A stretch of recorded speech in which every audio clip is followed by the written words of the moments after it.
First off, hello to everybody at Token 2049 Singapore. It's been quite a long time since I've been in Singapore. I think maybe 2009. And I was there working for the CIA, actually, at the embassy. That's not too far from you, I imagine. The world has changed a lot in 15 years, but what intelligence services do really hasn't. And I want to start with that because while their practices haven't changed, the scale of them has. And that's what really brought me forward. It's not that, the government was spying on somebody. They've always done that. It was the government was spying on everybody. And it wasn't that they didn't want to do that in the past, but that they didn't have the capability to do it. We were talking about things that were the Stasi's, wet dream.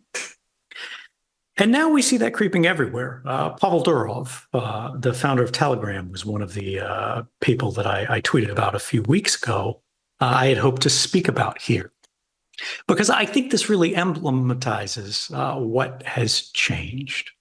So for those who are unfamiliar, just a few weeks ago, we saw a well-coordinated effort by the old powers to gain control over Telegram by taking its founder, Pavel Durov, as frankly, a hostage in France. Now, they had been complaining publicly that Telegram, which is not a meaningfully secure messenger, by the way, please don't call it a secure messenger when you're describing it to your friends. It's more like a standard chat group that has DMs attached. It does have one capability to send end-to-end encrypted texts called secret chats, but almost no one uses it, right? Anyway, the state apparatus of the US and Europe had been complaining that Telegram had not been providing them enough control over its ecosystem, the ability to shut down channels at will, as they do on Facebook and everybody else, to dox their users, and so on. Now, because of some weaknesses in Telegram's design as a service, Telegram did have this ability. So the governments knew Telegram could be doing this if they wanted to, but Telegram apparently did make at least some efforts to resist demands to share this ability for what that's worth. So what happens? Durov is lured to France under whatever pretext. I think it's even public now. He's immediately tossed in the dungeon, and presto changeo, a few days later, he's out on bail, and Telegram changes its terms of service. That is the unfortunate reality of how the world works when you don't architect your service to resist state interference at the protocol level. And that's what's so special and powerful about crypto broadly, Bitcoin specifically. But, it's that kind of mentality where you design against the worst possible case to avoid the inevitable. Now, in Durov's case, I hope he gets out. And once he's in a free place, he genuinely fixes the design problem that put him in the hot seat in the first place by creating a service that does not put too much power and data in vulnerable human hands. You have to design your app so that there will never be a head that the state can point a gun at, or they will do it. But the real lesson here, why it's so important, is not about Durov. It's not about Telegram. It's about us. We are all entering a new phase of history where what we considered the more enlightened collection of states globally, ones that had embraced the classically liberal ideal, and I want to clarify here that I'm talking about the supremacy of the individual's right to themselves, the right to decide and direct one's life, rather than whatever it is that political parties are branding as liberalism today. The governments of these states that used to champion that idea are now some of those working hardest to roll it back, to bureaucratize, to influence, to nudge, to shape, to ultimately control each and every individual within their territory and beyond, to the extent made newly possible by technology. This is not a different story than 2013. This is the same. Now, in their defense, these states genuinely seem to believe that this is the path to utopia, that they genuinely know what is good for you to a greater extent than you do. because they're the expert. you know, everyone in this community, knows the memes, whether you're going to eat the bugs or whatever. Um, the thing to remember is that this is a story that we have seen play out in history before.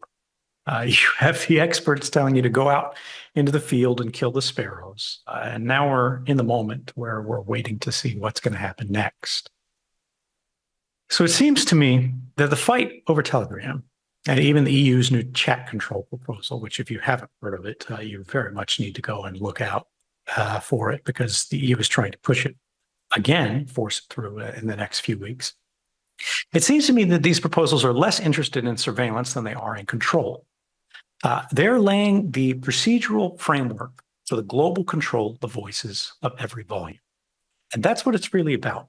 It's not that they're worried about some secret conversation. It's not that they're trying to shake down Durov for the keys to some conversation.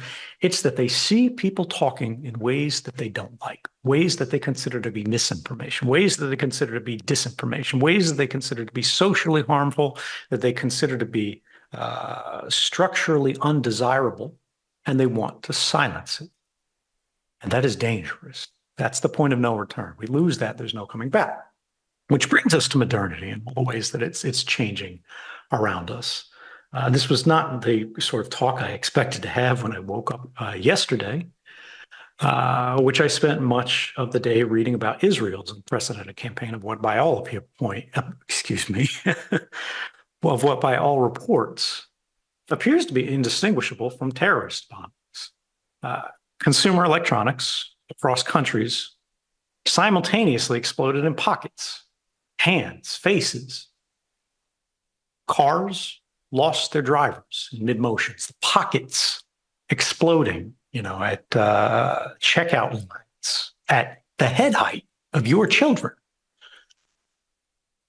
Now, it's not the first time that we've ever seen a remote bomb, but it is the first time that we've ever seen a broadcast bombing at this scale, a message sent over public communication systems that reaches consumer electronics that are lying in wait, because this is how pagers work, right? It's not like one-to-one, these things are chiming back, they're checking in, they're phoning home.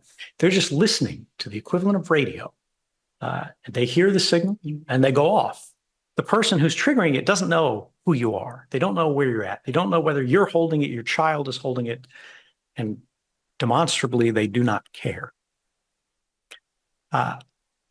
You don't need to take a position on the legitimacy of whatever the hell it is today, Hamas or Hezbollah, or any of Israel's targets, one way or the other, to realize that they have broken a taboo that is very, very dangerous for the comfortable life that we, in sort of the developed part of the world, have cocooned ourselves with.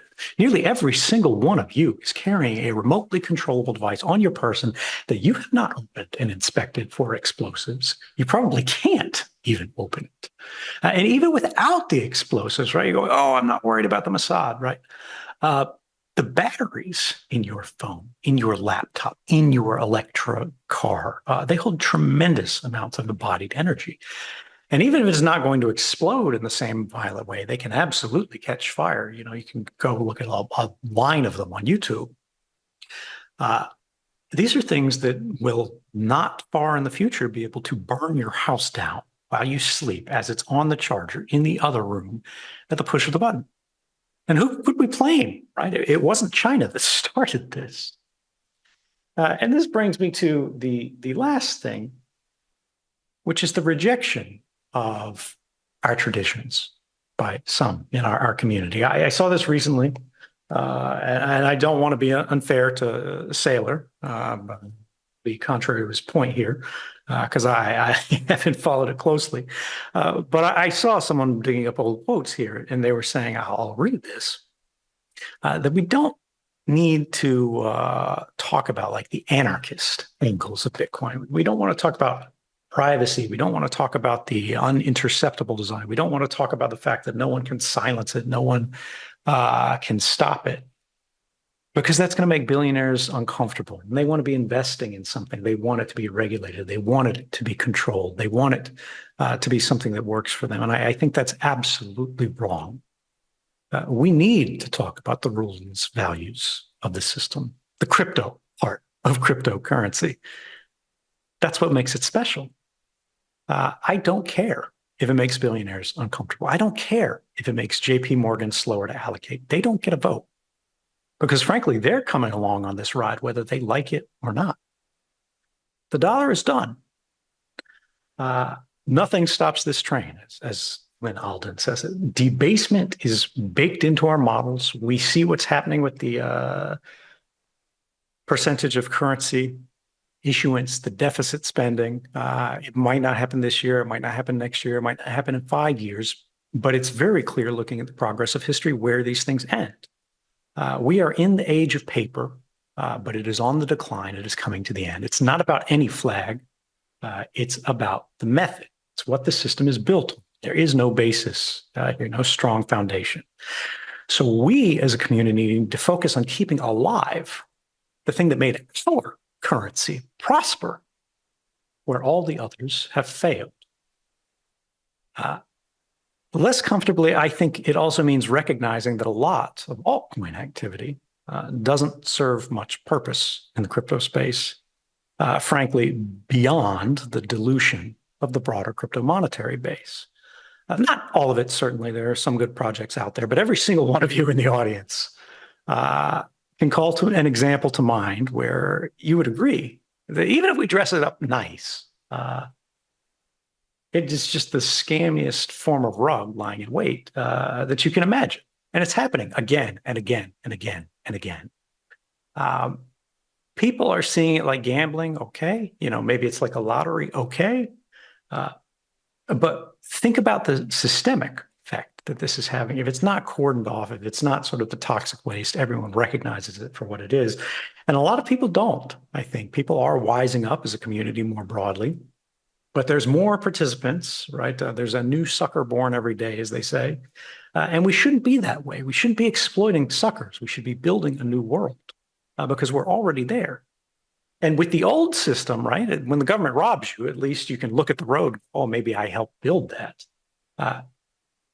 If this community is instead just merely buying some, useless jackass and even more useless expensive watch, which system is better? We need to be able to answer that as we occupy a more prominent place in the world. We have to do better if we want to live better. So with that, I just say, look, we need to focus on not being a part of the problem. We have an extraordinary opportunity here. We have changed the world in so many ways, and the world is coming around to listen. They are beginning to buy in. They are beginning to participate. They see the value, and we don't even have to argue it anymore. We have a responsibility to be good stewards of the moment in history that has been created by us, for us, and that we will pass to others. And this is to say, when you look at everything happening, when you look at the desperation for a new control over speech, when you look at the rise of these new disruptive technologies of modernity, such as AI, the way it's evolving, it can be great for us. It can also be very terrible for us. It depends on who is holding the levers of power and how we decentralize them. When you look at the new ways consumer electronics are being turned against us, from how they used to be in small individual targeted cases to now mass broadcast level cases. And you see leaders in our space trying to reject our old traditions, the ones that are valuable, the ones that created the space. I think the lessons are clear. And this is to say that we should defy bureaucracy. We should reject modernity, embrace tradition, and you'll save the world. That's all we have to do. Thank you. Let's go to a question or two.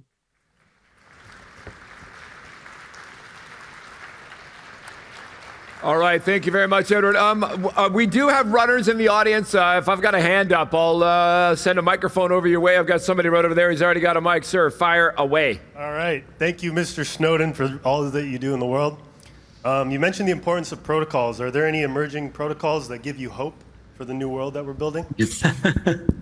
I'm not going to endorse anything specifically. I can say, look, I've seen a lot of good protocols. I've seen a lot of calcified protocols. Bitcoin, obviously, I've been a huge fan of for a long time. That's something that really feels calcified to me. We know it has a privacy problem. I've been saying this every year at every one of these conferences for the last 10 years. It still hasn't been fixed. They're frankly not even trying to fix it. People are like, oh, lightning. It doesn't work. It doesn't fix the problem. It's not correct. It's not a solution. We have seen a lot of application of zero knowledge things that are useful. We've seen cross-chain bridges that have really become useful and exciting, but they don't answer that privacy aspect. I think the privacy aspect is the most important problem facing crypto today, because again, we're talking about billionaires, we're talking about big money, we're talking about the states. If you guys don't fix the privacy problem, you are going to be facing the Durov problem. Whether it's your bridge, whether it's Tornado Cash, whether it's whatever, the gun is going to be facing your head unless you make sure that people can use your systems permissionlessly and privately. All right, thank you very much. I know the runners we've got a microphone ready right down here. Thank you. Hi, Edward. Brendan from Aeroblock. You're a wonderful human being, first and foremost. I worked in national security in Europe and the Middle East 20 years ago. I learned a lot of truths that were unsettling. Quick question. How do we design technology from first principles so we know it's safe? Big question. I mean, thank you very much. There's probably people who are in the audience much better qualified to answer that than I am. I mean, when you look back at the Bitcoin white paper, I think what you see is an adversarial approach to the system, and that's really what you have to be considering. A lot of people, and I don't want to name names, but Solana, are taking good ideas and they're just going, well, what if we just centralized everything? It'll be faster, it'll be more efficient, it'll be cheaper. And yeah, sure, it is, you're right. But nobody's using it, but for like meme coins and scams. Because if anybody puts anything significant on it, and then all the states begin moving towards it, it's going to be a system that has levers that people can simply just take from you. You have to be thinking for the adversarial case, as opposed to the convenient, easy, early case. I mean, that's uncomfortable for like a lot of these founder mode people who are like, oh no, we need the minimum viable product, this, that, and the other. Sure, if you're trying to get rich, that'll work. And a lot of people have demonstrated that. They'll continue to do that. But if you want something that will last, you have to engineer it to last. And that means thinking about how it's going to be attacked and making sure it can survive that. Because we at crypto, we're living on the X, on the ground, right? You are at the intersection. You are where the bombs are going to drop. Let's make sure that we have roofs that can survive them. All right, thank you. Where's my microphones? Or people have either hands up or if somebody has a microphone in their hand. Can I get a hand? With you in the back, yes. Okay, please. Yeah, so you mentioned some issues with current, governments and the past systems not working for the people. But I'm curious to understand, I'm still skeptical that crypto is a solution to that. And I'm also skeptical of what are certain models or systems that can help move us forward from, state control or being in a fascist state. So I'm curious about some of your thoughts about moving into like, you mentioned like a new world or like a new, we're moving into a new paradigm. I'm still skeptical of that. I'm curious to hear your thoughts on what are the steps to take in that direction. Sure, Maybe sure, it's not just crypto. Yeah. Thank you. Sure. Thank you. So look, the bottom line here is crypto is not a solution to all the world's problems. Crypto can be a solution to some private or some layers of the problem set. And that's what's key, right? When we look at what happened in 2013, the revelations of mass surveillance, this had all been done without any public participation, without any debate. Even members of Congress in the United States, where these intelligence agencies are saying, you guys passed the laws that made this legal. Congress was saying, we didn't authorize that. That wasn't our intention. It's not supposed to do this. The courts in the United States said, well, hold up, this program is illegal. Took them 10 years to get to that point post-revelation, even when they had the evidence, but they eventually say this is illegal, you shouldn't be doing it. The agencies keep doing it the whole time through, right? Through legal changes, through judicial precedents. How? Why? How do you control it? Well, what we realize is that law doesn't always work as a restraint on the state. Because it doesn't have penalties for the state. When the state breaks the law, right, they don't go to jail. Nobody's going to slap a pair of cuffs on the CIA. That's just not how the world works. But what if we could enforce human rights through new means, through math, through technologies, through something that these agencies don't control? That's the power of encryption. That's the power of cryptocurrency. You can create protected spaces that they can't interfere with.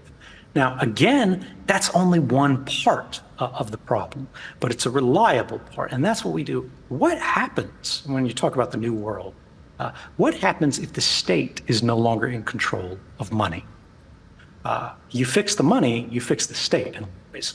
Wars have always been financed throughout history on the basis of deficit spending. If government can't just ransack not only their own treasuries, not only their own tax base, but the savings of everyone in their country, and frankly, everybody else in their country, we're talking about things like the US, where you've got the world reserve currency, you'll see a much more peaceful world. At least that's the hope. But we don't know. What we do know is what we can do. What we do know is that there are places that we can make a difference with, right? We're just technologists. We're just people who see there are places where the law fails.